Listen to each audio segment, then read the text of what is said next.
Good morning, say it back, and I have to tell you guys this story, so please stay with me. Everybody say good morning to the grumpiest man in the absolute universe. Look at his teeth. Look at his teeth right now. He is so grumpy. Say good morning, everybody. Grumpy. Okay, so I have a friend who he's never had the best luck getting into a real relationship and staying in that relationship. So it was news to me whenever I found out that he had finally gotten into a relationship. He had been on a contract out of town for months. So I hadn't heard from him. And all of a sudden he comes back and he's got a girlfriend, a full girlfriend. That's not the interesting part though. The interesting part is that I found out that he had only known this girl for let's just give him a month, okay? But I think it was less than that. He had known her for, let's just go with a month. And he had already made her his official girlfriend. From the time that they met to the time that they became official, a couple, was barely a month. I had to take a short intermission because Dexter wanted to go eat his breakfast. But anyways, that's not even the worst part of this, okay? They're officially dating. I had been around them, and just the things that I was hearing, and mind you, I got all of this from a different source who is terrible at telling stories. So what I had continued to find out was that they're already telling each other I love you and all this type of stuff, which is fine. You want to move fast, that's totally up to you. But not even a couple, it feels like days, maybe 2 weeks. Okay, so mind you, they've only really known each other for a month. Okay, so maybe 2 weeks later, I'll give that a month too. Let's just say 2 months later. The timeline is something that I'm not fully sure of, but it doesn't matter. Let's just give them a month, okay? They have moved in together. She has moved in to his home. So they've moved in together, and me and the source that gave me this information were well, as long as he's happy, maybe you can, learn to love your partner at the same time that you're getting to know them. And there were things that were off that the source was telling me that my friend was telling them. And one of those being that whenever they had adult time with each other, she was completely quiet the whole time. Now, if you are a grown adult woman, I'm talking to you guys at this point of the story. If you're a grown adult woman, we'll even fake it. Make noise, we'll make noise to fake. But sitting there in complete silence normally means you don't like the person that you're having adult time with, okay? And that was the first thing that stood out to me. And I told the person that was telling me this that I really don't think that she likes him. Moving on to him going back out of town on a contract for his job. And she was she was supposed to stay in the house that she moved into. You would think that she would stay at his house because that's where she moved in, right? No, she didn't. She moved in. When he left, she immediately moved in with someone else. Left the home that she decided to move into and went somewhere else. I just realized that I didn't do my cream contour. And I'm not going to put cream over the powder that I just did. To make matters even worse, okay, without asking his permission, she stole. If you didn't ask for permission, it's stealing. She stole his TV and she stole his recliner. She stole his recliner and took it to the new place that she was going to go live with. Not by herself, mind you. We're still trying to figure out who she moved in with. You know the intuition of a woman too. The first thing that I said was, and I had been saying this for a while, that there was something off about all of this, right? But I was going to mind my own business. There is somebody who was strong enough. What the fuck did I do to the corner of my eye? There is somebody that had to have been strong enough to lift that recliner and load it up. More than likely, it was a man. The whole time during this very short but very serious relationship, 2 + 2 was equaling 17 the whole time. Now it's starting to equal 4. I mean, you all can put the picture together, right? And what she also told him when he asked, like, where are you going? You know, she said that she was going to go stay in Florida with her family for a little while. Me and my source think that she stole his TV and his recliner, and she probably packed the rest of her shit and went to Florida to never return. I don't know what to say about the situation. I know how I feel about it, and I feel like he was conned from the beginning, and he was just, you know, so ready to be in love that he, like, let it blind him. And I just need to know what you guys think. Please let me know what you think in the comments of this video, because I'm going to have to block him. We're friends on here. I'm going to have to block him because I don't want him to see this. I don't want to necessarily discourage him, but it's like I want to take him and just shake him and be like, are you not seeing every single red flag that is being put in front of your face? Let's just give her the smallest benefit of the doubt, right? She actually isn't using him, right? I'm still gonna dog her because she stole his personal property and left with it. It doesn't matter if she actually went to Florida. It doesn't matter if she shacked up with somebody else. It doesn't matter. I feel like she should have never stolen his shit, so I don't care if she loves him. I don't care if, like, that's what ends up happening. Highly doubt it. You're still a bitch for stealing his stuff. Anyways, I'm gonna go. Please let me know what you think in the comment section, because I feel like we're all gonna be thinking the same thing, and it's not a good thing. I love you. I hope everybody has a good day. It's the weekend for me, so I hope that everybody has a good weekend. Bye. I'm an alcoholic. I'm in recovery. I'm also an addict. I'm in recovery.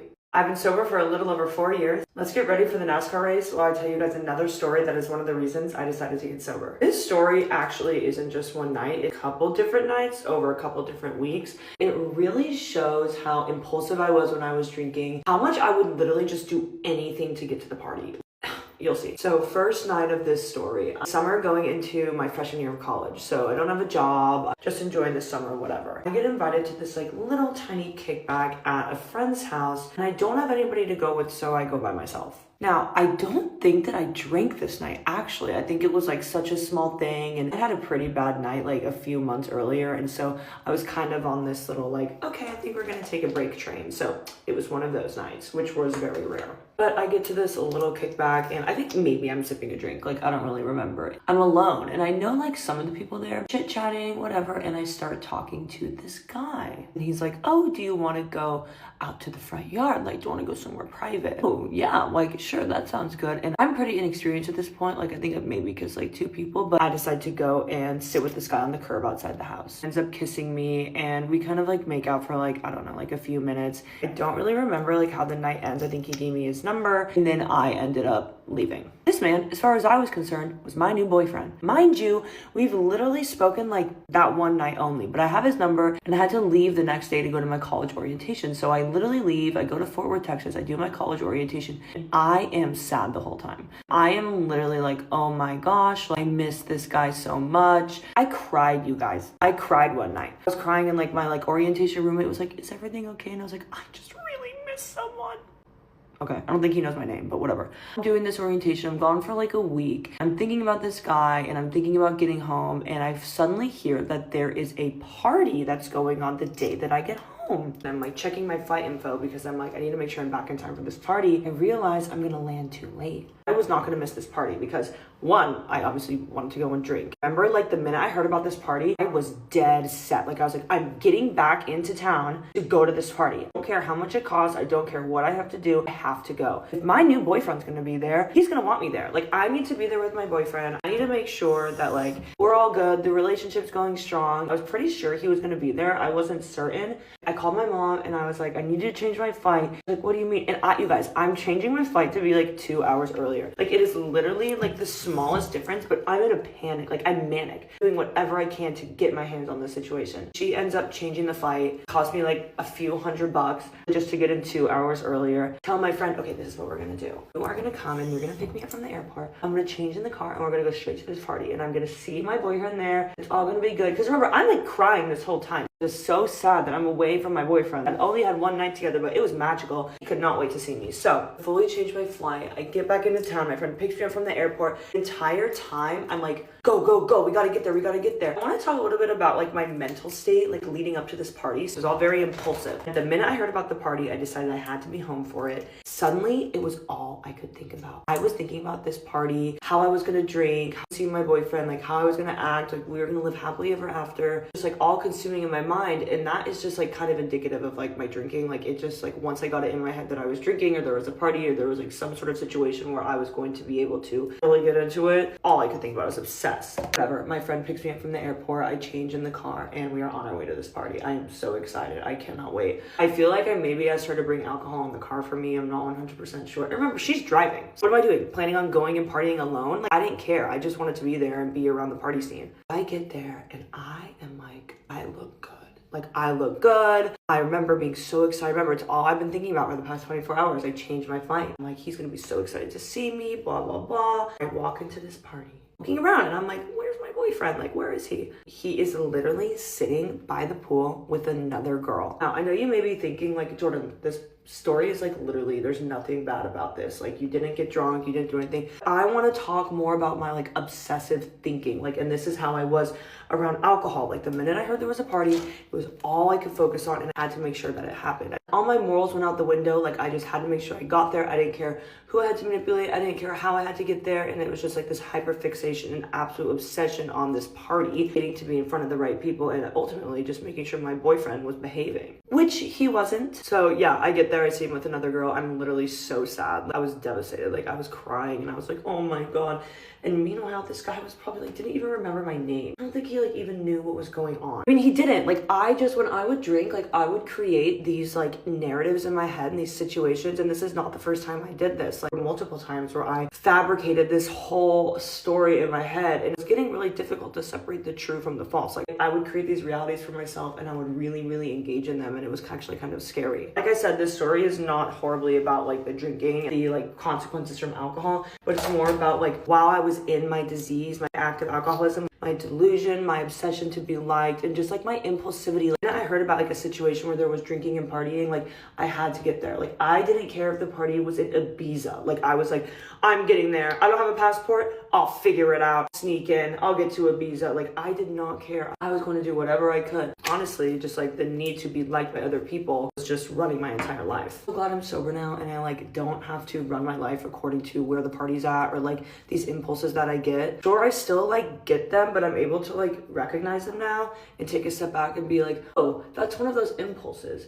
Maybe it's probably not the best thing to act on. I don't think I literally ever talked to that guy ever again. I think I literally met another guy that night who was like fine, but I just hung out with him all summer before I went to college. I guess, I don't know, to retaliate or just to have some sort of validation. I'm not sure. So glad that I'm sober now and I don't have to have this desperate need to be liked by others and live my life the way I want to live it and go to the things I want to go to and not be overrun and just controlled by this impulse. I love you guys. Bye. It's Fun Fact Friday, except instead of a fun fact, it's another horrifying story. We are not at home. We have unlocked a new location. I am at my soon-to-be in-laws' house. You can tell because the background is different, but also because I'm using a coaster with my tea. So grab your mug and maybe a coaster. Today we're going to do the plane story, and I have to preface this by saying, little disclaimer, planes are incredibly safe. I flew in a plane yesterday. I'm okay. The story ends up just fine. Planes are incredibly safe. I fly all the time. Did this make me more of a nervous flyer? Yeah, but I'm okay, and I don't want this story to scare you away from planes. Planes are very safe. Anyway, this is a fairly recent story, only a few years old. Now, something about me, I'm a pretty extroverted introvert, but when I'm traveling, I am not chit-chatting. I don't want to chit-chat on a plane. I don't want to chit-chat on a train. Nope. If I know you, obviously I'm going to say hi. If it's one of you, different.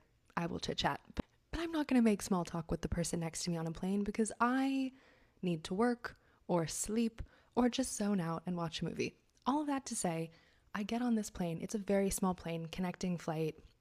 And for some reason, I get on the plane and I'm chatty. I don't know what came over me, but I get on the plane and the person next to me was a guy with a big hoop earring with a little feather in it. And as soon as I sat down, I'm like, I love your earring. I don't know why, felt compelled. And he looks at me and he said, oh, thanks. Says he's a camera guy for some TLC shows. But that was exciting for me because I watch those shows and I love those shows. Those are the kinds of reality TV shows that I like. I like a little trashy TV. So we start chit-chatting about that. I think there were maybe 12 rows on the plane. It's a small plane. We're chit-chatting. I'm excited about the TLC show. He's telling me a little bit about what he was filming. And people are still boarding the plane. Like, we're just settling in. We're chatting. The person from the row in front of us gets up. He's this kind of young kid, college student. Gets up, turns around. He's facing us. And he's like, no way. Are you guys, like, just chatting on the plane? No one ever talks on planes. This is so cool. It was just a really funny thing to say. He was he's like a college jock. And so he's like, what do you guys do? And so I say, I'm scouting locations for retail stores and this is just a connecting flight. My next stop is in this other state and blah, blah, blah. And so he's like, okay, so we have a businesswoman. What do you do?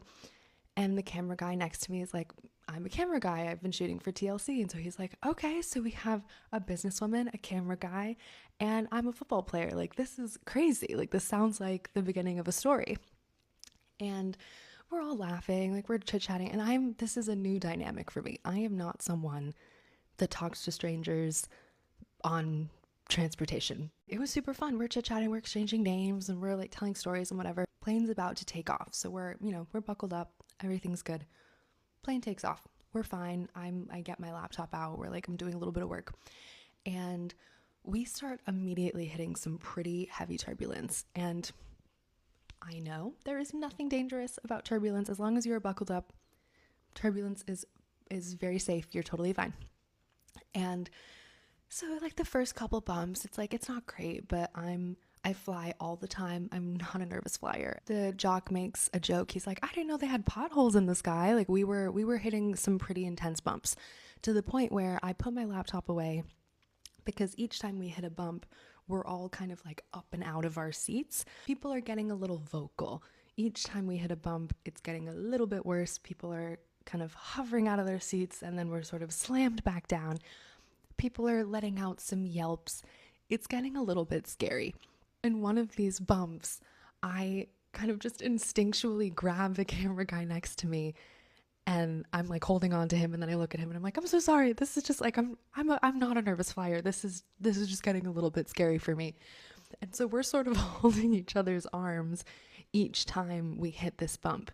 And college jock is now zipped. We are freaked out. He is not making jokes, and he had been cracking jokes about, potholes in the sky and all that kind of stuff. I think the whole plane is pretty freaked out, but I think there's an understanding that turbulence isn't dangerous. It's just scary.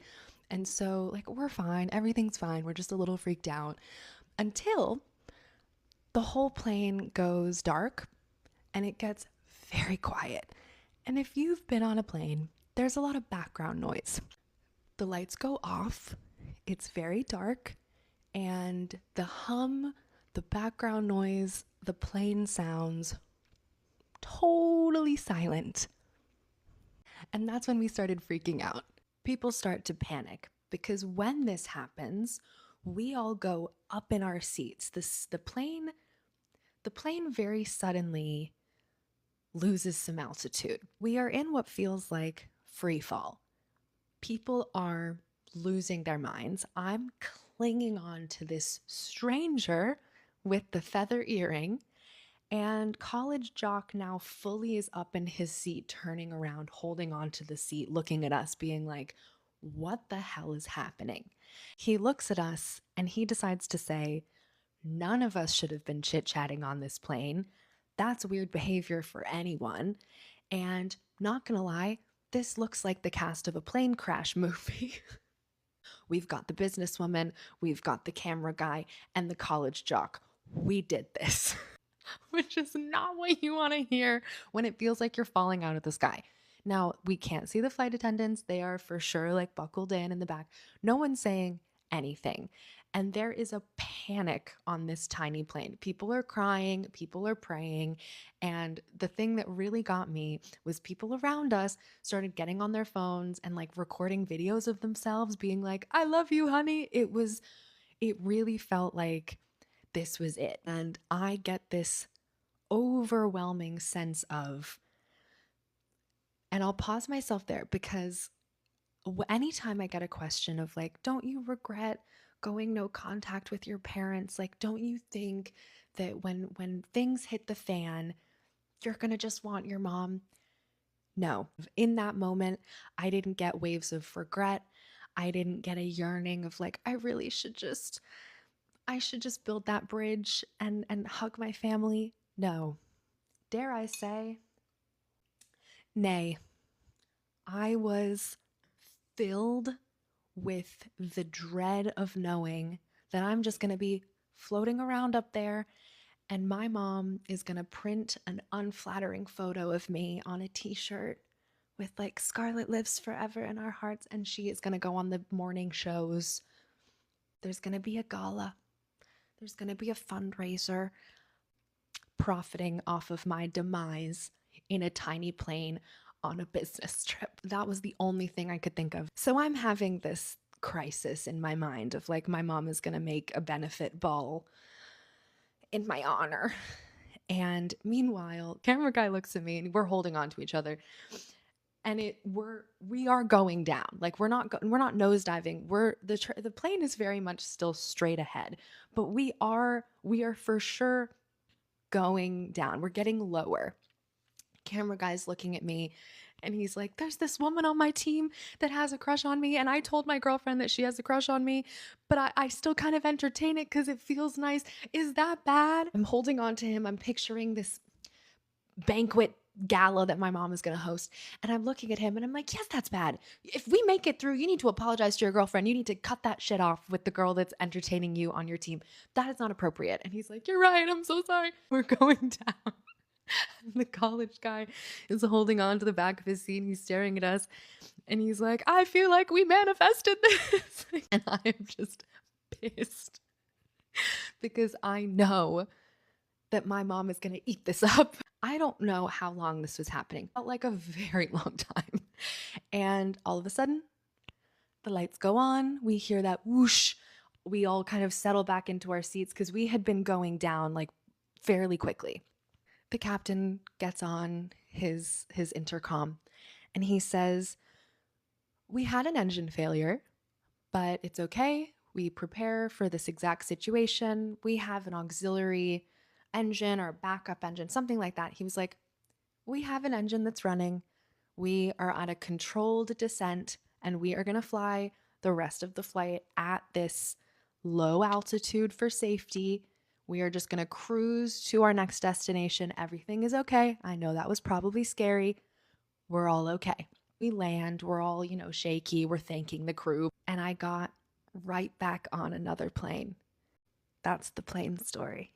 These are music artists that I used to hate, but I really like now. Number one, this is gonna surprise y'all, but Justin Bieber. When I first was taught about Justin Bieber, okay, my friend had shown me, she was like, oh my God, look at this new singer, like he's so cute and he's so good and blah, blah, blah. And I went on the TV and looked and I was like, ugh. Like, why does he sound like that? Why does he look like that? But then, I don't know, I started like researching him on my own and he became the first love of my life. I love me some fucking Justin Bieber. Oh my God. To be fair though, I was 8 years old, okay? So don't be too mean to me. Next probably will also really surprise you. Miss Ponytail. I used to fucking hate her. Like back when she was on Nickelodeon, I think it was just because her character really annoyed me. Cat, I just couldn't do it. And then when she started doing music, I was like, oh God, here she goes. I would low-key vibe out to like The Way and stuff like that, you know what I mean? Or like Break Free here and there. I didn't really start getting into her until the Dangerous Woman era. That's why I have it tattooed. It's not my favorite album, but it was when I like really started like loving her. The first time that I heard Dangerous Woman, I was like, wow, like this bitch is good. She's really good. Like that bitch can really sing, and I guess she's kind of fine. Like, how did I go from hating Justin and Ariana to having them tattooed all over my— Speaking of tattoos all over my body, SZA, come forward. Back when SZA had first like really started to get popular in like 2017, 2018, I could not stand that girl. And you're probably sitting there like, Paris, oh my God, how could you not like SZA? It was just her voice at the time, and I was little. This was when I was listening to only like raw XD type shit and like pop music. I just feel like I wasn't old enough to like really appreciate her music. Do you know what I mean? Like once I got older and I was like, wow, like this music is first of all really fucking good and different, and second of all like really fucking relatable. Yeah, no, I just didn't like her voice back in the day, because this was before SZA like really learned how to sing. Like if you know, you know. And then she also like fucked up her vocal cords at some point, which did not help her case at all. Wednesday. Yeah, I hated that video. Like even on the videos back in the day when she did sound good, I don't know, I wasn't messing with how she sang. I don't know, like the tone of the way she sang, if that makes sense. But then I grew up and like learned to really love how she sings. Like that girl got some pipes on her, and I've seen her live twice. That bitch sings live, y'all. And then last but not least is Beyonce. Like I really loved Beyonce when I was little. She was the first CD I ever had. I remember my dad made me a CD with a bunch of Beyonce songs and shit. I was like obsessed with Beyonce, her and Ciara. But then once I hit like my preteen and teenage years, I don't know, I started like hating on Beyonce, and I think it's because I was so easily influenced when I was a teenager. Like this was when like the Beyonce hate train started like really like coming up, you know what I mean? That, and then this was also when people started like really praising Rihanna and like comparing her to Beyonce, and like, oh my God, Rihanna's so much better than Beyonce. And I just kind of started hopping on the trend, even though Rihanna's not better than Beyonce in any aspects, and I'm not gonna argue with y'all. But then once I hit my 20s and I grew up and like, you know, started thinking for myself, I realized Beyonce is that bitch. She's not my favorite fucking artist in the world. She's probably not even like top 5, but you can't deny the talent that that woman holds and the impact that she has had. Like the best vocalist, the best performer, best dancer, best everything alive is Beyonce right now, and you cannot change my opinion on that. I got my first ever job when I was 15, and it was literally working at a restaurant on the lake. And my cousin was the person that owned this restaurant, was my employer and stuff like that. So just imagine me having to deal with a bitch every single day, okay? Besides the point, she wasn't there this day. And all I remember is that I got dropped off because my dad used to take me to work at the time, because this was before he just said fuck it and just let me drive the car without even having my permit or anything, because he just got lazy and didn't want to take me anymore because it was literally like 40 minutes away from my house. Besides the point, I got dropped off. It was a slow day at work, like slow as fuck. Like I was the person that would do like the dishwashing, and I would do just a lot of stuff in the back and stuff like that. I was not just the cleaning bitch, I promise you. Even if I was, it does not fucking matter, okay? I'm sitting there at the bar, which I shouldn't have even been sitting at the bar, number one, okay? I just remember the girl behind the bar that was the bartender. I was sitting there like, you know, like I would really love if like you made me a drink. Like you just like made me something, like, you know what I mean? Like I want some liquor. So put something in a drink and put it in a cup and give it to me. And she's like, oh, I bet you really would want a drink, you know? Because I was like, I wish I had one. She's like, I bet you wish you did. And I was like, well, make me one. Like, I won't tell anyone. And she's like, I can't, Gus. Like, you're literally 12. Which I wasn't. I was not. I was 15. I had this job. I was just like technically kind of working underneath the table, because like I don't even think that you technically can have a job at 15. I don't know. Maybe I'm lying. I have no idea. But after a few times of annoying her and asking her, she finally made me a drink. Yes, she did. Chugged the fuck out of it. Next thing you know, and we had like a little karaoke machine type thing that you can like pick songs and stuff like that. So trust me, I had that shit playing over the speaker, and I went into the bathroom, and I just remember sitting there like, ooh, like I'm feeling good. Like, baby, I was feeling a little tipsy, feeling a little good. Like I was feeling real good. Remind you, I was at work, like on the lake in a restaurant. So I get a call. Zoe calls me, and she's like, what are you doing? I'm like, I'm at work. I'm working. And she's like, how busy is it? And I'm like, well, it's a little kind of slow. And she's like, good, I know, because there's literally no cars outside. And me and Jace are at the very end of the parking lot. Come outside. We have a little gift.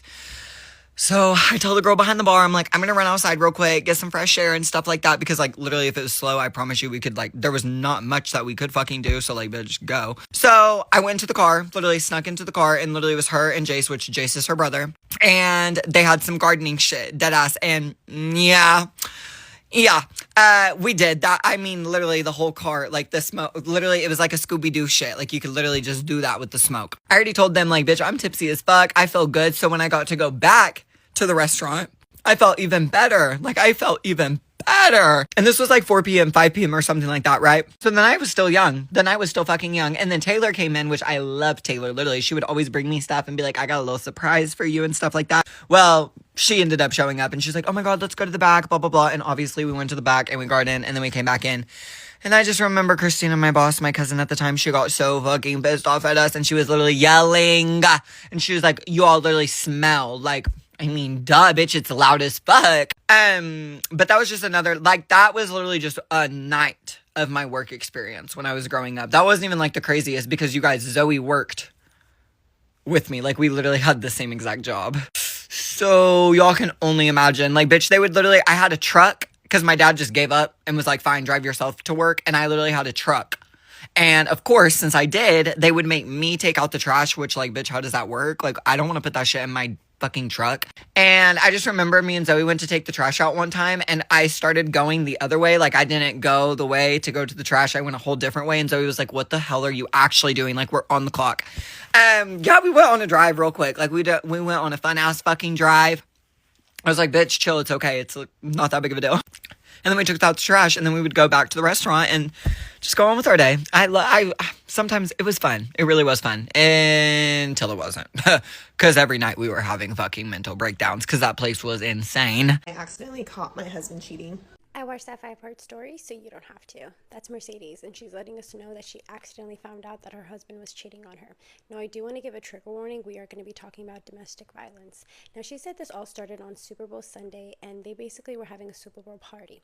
She was using her husband's phone to go ahead and play the music. So she casually walks over, she grabs the phone, and she said, look, he's given me the passwords, I have his location. He's never been the type to be scared if I go and grab his phone. He's not like looking over my shoulders, nothing like that. So she's never suspected him. She goes to grab the phone to change the song and she sees a message come in from Facebook Message and she's like, that's weird, who's this girl? She goes to click it because she's nosy and she's like, I can't let my thoughts run away with me. She goes to click on it and the message is gone. She's like, that's weird. She doesn't think much of it. He's over there playing with his family. She goes back to picking a song. Again, another message comes through, but it's a photo. So she's like, okay, let me click on this message. She clicks on it. Again, the same thing happens. It disappears. So she's like, okay, maybe I should log in and log back out and it'll refresh or something. She goes to log out and that's when she realizes there's 2 profiles. So she goes ahead and signs into the second profile. She goes in there and that's when the messages show up. But he thought he was being slick, her husband. He was basically reading messages, responding, and then deleting them. So the only messages she could see was the ones that he had not seen yet. So she's like, oh my God, like what the hell's going on? She kept calm though. She was like, it's not the time to react yet. She puts the phone back down and she waits for him to go grab the phone. He grabs it and then she goes and gets the phone again. She opens it up and sure enough, he's deleted the messages. But now there's new messages that came in because obviously he's replied. So she's like, okay, yeah, this is definitely weird. So basically she's like, I need to do some recon. She goes ahead and gets his password and she waits for a day that he leaves. He's like, hey babe, I'll be right back. She logs into Facebook Messenger on her phone. She's in real time watching messages come in and it's basically some girl being like, hey, let me know when you're outside. And he's like, okay, I'm here. Then there's no messages for 45 minutes. So she's pacing in her house just thinking the worst, I'm sure. And she did not want to stop it. She didn't want to let him know like, hey, I know what you're doing. I see your location. She was like, if he stops and doesn't do this, I want him to do it because he doesn't want to do it. Not because I have a leash on him or because I figured it out. So she let him. 45 minutes pass, he leaves, he messages that same girl and he goes, that was the best fellatio that I've gotten in a long time. It's something along those lines. She is sick to her stomach. So now he comes in the house. She's in the closet crying in fetal position. She gets herself together. He walks in, kisses her on the cheek, and he goes, hey, babe, acts like nothing is wrong. So now she's just like, okay, I need to come up with a plan. She has children. She was like, I need to get myself out of this situation. After a while, she just couldn't handle it. And she basically confronted him. And she said that she made the mistake of confronting him while he was intoxicated, and it went really left. She was holding herself. She was crying, and he looks at her and he goes, what's wrong? What's wrong? And she's like, finally gets the words out, like, you cheated on me. And he's like, what are you talking about? And she just grabs the phone and she shows him the messages. And immediately he realizes it's over for her. There's no lying. There's no way to backpedal. He just goes quiet. All of a sudden, he straight attacks her. She said that it was so bad. There was nothing that she could do. She basically waited for him to fall asleep. She called a friend and she had her friend come and get her. The friend took her to the hospital. She ended up having blood clots in her eyes. She had a concussion. It was a really bad situation. Mercedes does tell us that she was scared to leave. He was threatening her. He was telling her, like, if I don't get to you, I'm going to get to your friend and your friend's family. And she didn't want her kids to know all about this. And so she was like, okay, I'm going to have to go back and I'm going to have to, like, still come up with a plan, but unfortunately I am going to have to go back to him. He cheats a few more times, and Mercedes says that it took basically her getting an STD to realize that this man could be the end of her. She had to find a way out. So one day he ends up taking her to the hospital, and that's when they tell her, like, oh, all of the symptoms that you have are similar to herpes. This is the first time she's hearing it. She thinks the world is over. So her finding out all of this, she ended up being sick the rest of the day, but all of this did lead to them having a physical altercation again. It was bad, and she decided there was nothing that she could do but call the police. So one day he took her to work. She acted like everything was normal. She kissed him goodbye. She told him I love him. And when he got back, he was surrounded by police. They arrested him. He ended up getting sentenced to 10 years in prison. He's there to this day. Now, she doesn't believe that all men are bad. She doesn't believe that all men cheat. But what she did learn from this man was that by him giving her the passwords, the locations, all of that willingly up front, it kind of put her guard down. It made her not suspect him. But in reality, that was his plan all along.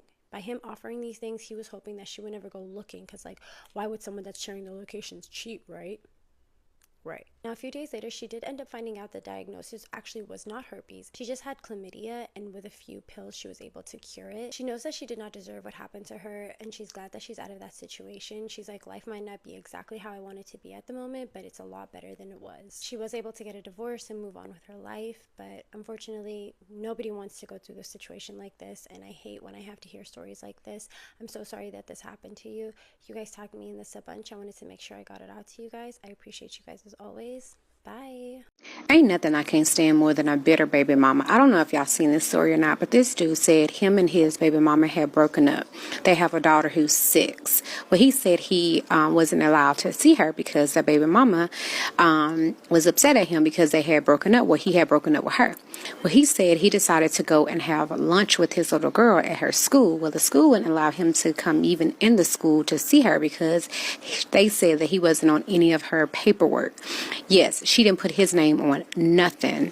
Mind you, she has his last name, but she didn't put him on any other paperwork, so he wasn't allowed to even have lunch with this little girl. So he said he just waited until the end of the day outside of the school.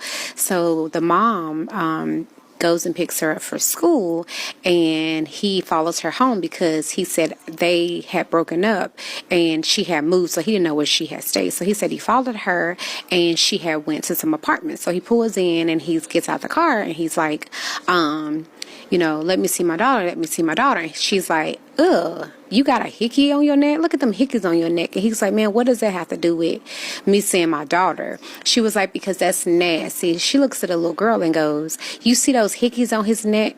That's nasty. So the little girl repeats her and say, that's nasty, Daddy. And then she decides to put the little girl back in the back seat of the car instead of going in the house. Puts her back inside the back seat like she was finna go somewhere else. And then he's got this his phone videotaping the entire incident because he probably don't trust her. Well, thank goodness he did that, because whenever she closed the back door after putting the little girl in the back seat into her booster seat, he grabs the door handle, tried to open the door handle so he can, see her. And the baby mama goes, you just grabbed me. I'm pressing charges, and then decides to go ahead and get in the car. So he says, pressing charges? I didn't grab you. What are you talking about? So then he says, I got the whole thing on video. I never grabbed you. I grabbed the door handle. And so she didn't realize that he had been recording the whole entire event. So she pulls off. So then he finally says, I'm just taking you to court. He got all the attempts of him trying to see his daughter, all the reaching out. She's keeping him on just red. And if she does message him back, it's about him being with somebody else. And if he wanted his family back, he knew what to do. So he was just like, I'm just going to take her to court. I'm just going to, go from there. Because at this point, she's bitter. So it's official. It's Halloween. 12:44 a.m. All right. Now, I'm not going to lie. It's late at night right now. And, I was picking my nose and I was like, like, should I watch, like, Jeepers Creepers or, just go downstairs and argue with my mom? Like, that's pretty scary. Like, what should I do for Halloween? Then I started getting hit with nostalgia, okay? A very dangerous drug. And I was just kind of sitting and I was like, damn. Like, if I was a pipsqueak right now for Halloween, I would be so fucking excited. Like, Halloween was my shit as a kid. That was my Christmas. Because you want to know what for Christmas? Okay, you get gifts from your grandparents, mom, dad, maybe a brother if they're really liking you that day. Halloween, it was endless, okay? It was from everybody. Granted, it wasn't a new scooter or a new bike, any of that, but candy, I love to fucking throw it back. I love to eat. And it was from everybody and everybody in the neighborhood. Hell yeah. And not only your neighborhood, wherever your little feet took you, as long as you put a white sheet over your face and you say you're a little ghost, give me the fucking Kit Kat bar and Butterfinger too. Make it extra large. Okay? Like when I tell you, I would hit houses like I was in the bling ring, like legitimately sprinting from house to house. It wasn't even a hi, how are you? Like they'd be like, oh, like your outfit's so cute. With my bag open. Like, it was a fucking hype. I remember as a peepaw, every single year in my trick-or-treating era, we would always collab with my family friend, okay? I don't even know what the fuck to call him. Minecraft, because we played a lot of Minecraft together. But, like, it was like clockwork. Every single fucking Halloween, I remember, because this is my best childhood friend in the whole world, okay? And I did not go to the same school as him. Like, we were in 2 different districts, like elementary school, middle school, high school. We were not in the same district. But elementary school was the peak of our pipsqueak agenda. I don't know. That's when we were the closest. So I remember like all of elementary school when we were trick-or-treating, like that was the one time, like it was always a weekday when Halloween was, and me and him were able to hang out. And he had a whole fucking system. Like I would get to his house and this man would have a whole ass blueprint and be like, okay, like listen, like I'm getting word that this neighborhood over here is gonna have like the king size bars. And every year we would collab with more of his friends, if that makes sense. Like he'd be like, okay, so this year we have Gerald, Harold, and Pumpkin Pie Spice coming to hang out with us. Like they know the good houses, like they're gonna take us to their neighborhood and we're gonna be out like 6 p.m. to very much 9 p.m. 9 p.m. as a pipsqueak, ooh, that was my midnight. But you know what? I could do that on a weeknight because I'm collecting candy. Now, not to mention, it's really sad to see how society works today because, not gonna lie, if I ever dared to go into the realm of having a pipsqueak, I don't know if I would let him trick or treat. And that makes me sad, but I'm just thinking about it and it's like, times were so different. Like, keep in mind, they weren't different at the time, but like, we really were just letting pipsqueaks go around, picking around candy, eating that candy. Like, I don't know, with just watching Dateline and, like, all the Netflix docuseries, like, I just think about it, and it's like, I don't know if I want, my little Betty Ann going to pick up a Kit Kat bar. Is that a Kit Kat bar, or is my pipsqueak Betty Ann going to start hallucinating a little bit after? That makes me nervous. But my parents, no shame in their game, they said, this is your holiday. Go get all the free candy you fucking want, and we did. Remember, we would start in his neighborhood, which his neighborhood was a good neighborhood, but, like, that never sufficed. Like, we would hit probably, like, 20 houses, and we'd be like, all right, bitch, where's the mall? I'm not kidding. We would probably walk up to 2 miles. 2 miles as a pipsqueak. And our parents would be accompanying us, right? Like, they'd be, like, walking around, having their road wineries. I don't, like, whatever drinks they're drinking. But, like, the parents would be having a time, like, mingling with people, whatever. They're just straggling behind. And we're racing, darting in and out of cars, right? Like, we need Butterfinger bars now. Oh, and don't get me started whenever we'd walk up to a house and, like, they would just have a bowl out there. No person delivering it. Perfect. That was my shit. That was my fucking shit when it would be just a bowl. And keep in mind, I wasn't a freak. I wouldn't take, 8 scoopings. But, like, I would always get nervous. Like, when there would be a parent, like, dishing out the candy, I would just be standing there stiff, like, hi. Like, I don't know. There were no laws, like, no social anxiety when you're a pipsqueak. But, like, like, it was just kind of awkward. Like, the parent being like, oh, like, what are you supposed to be? And it's like, bitch, a ghost. Like, come on. I'm about to make you into a ghost. Give me my candy. This is a holdup. But, like, when there was just a bowl out there... creative freedom all around. Like, I could pick out exactly what candy bar I wanted.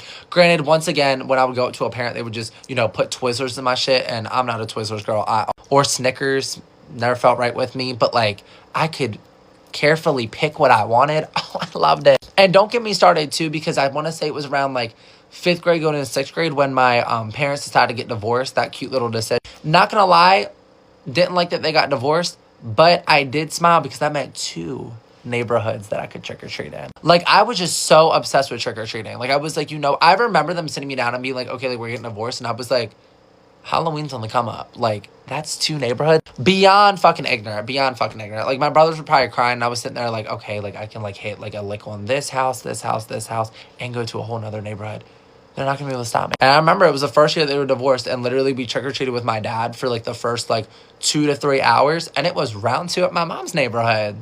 And granted, my mom lived in a townhome at the time and my dad lived in like a single family house. So I was like, townhomes, that's way easier because baby, they're more condensed and there's more of them. So I was having a fucking field day and they didn't know who the fuck I was. I was new to the neighborhood. They probably thought I just spawned there. Hi, I'm Jeepers Creepers this Halloween. Let me rob you. But yeah, moral of it, it was just really cute. Like, I don't know, the concept of trick-or-treating. And I feel like now in today's society, it's ruined. Like, I feel like it's dangerous to almost trick-or-treat. Like, I feel like even like last year, there were really no trick-or-treaters in my area, which really makes me sad. Once again, but it's a safety issue because it's like, okay, you don't know what the fuck people are handing out nowadays, right? Like, you give, like, a candy drop to a kid and the kid starts hallucinating. Like, that scares me. Like, I wouldn't trust my kid getting candy from a stranger at all. Not only that, I just feel like people don't have the drive or passion anymore. Like, kids are making AI videos. Go AI eat some candy, right? Like, literally, it was 8 p.m. last Halloween. Not a single knock on my door. Granted, did I have candy? Nope. The kids would have got a high five and said, keep doing it. I'm very proud of you. But, like, there were no knocks. And I literally, like, looked around the neighborhood. There were probably 2 trick-or-treaters. I'm in a townhome community. There should be herds of you motherfuckers knocking and breaking windows for candy. I don't care if the house doesn't have a light on. I want you to bang on that fucking door, okay? And now I'm at the age of, there's no more trick-or-treating, baby. It's just spending money on costumes that, you know, I'm going to have my butt out and go to the bar and have anxiety the next morning. How have times changed, right? I'm not eating candy. I'm drinking chocolate martinis. 80 of them. Goodness. We're not dressing up as, you know, skeletons anymore. It's bunnies and cats. And then we're making out with Elvis Presley. Like, you know, it's like those weird collabs. It's the occasional Lorax, but they're also in the bathroom doing drugs. Like, it's, oh goodness. But yeah, more of it, I kind of miss my pipsqueak era of like Halloween. With that being said, I'm going to blackout tomorrow. Or today. Today, it's Friday, it's Halloween. I'm so excited. Join the live and comment LeBron James. Am I the asshole for not going to the birthday dinner my grandparents were hosting for me? I've just turned 18, and my grandparents, my mom's parents, had arranged for the entire family to go to this fancy sushi restaurant near where we lived. They invited everyone but my stepmom. I love sushi. However, I love my stepmom, Katie, more, and I really wanted her to be there. Katie married my dad 5 years after my mom died, and she's never once tried to replace my mom.